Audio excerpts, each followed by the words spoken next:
最近睇咗一條台灣嘅影片，關於點樣貼一張 poster。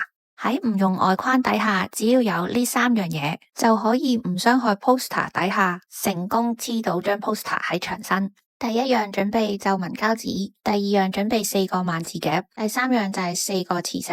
首先就係將個萬字夾貼喺張皺紋膠紙度，黐面向上，之後再放個萬字夾，而另一邊個磁石就會持住咗個萬字夾。準備咗呢個組合之後，就可以將膠紙同萬字夾嗰邊就擺喺 poster 嘅底部。poster 個面就用磁石持住，處理晒4個角就可以貼上牆度啦。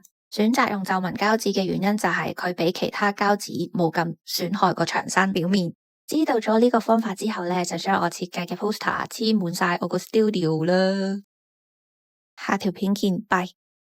我哋都有出一啲自家設計嘅 NBA 周邊產品，可以上我哋網站睇啊。網站喺 description box 嗰度又見到㗎喇，拜拜。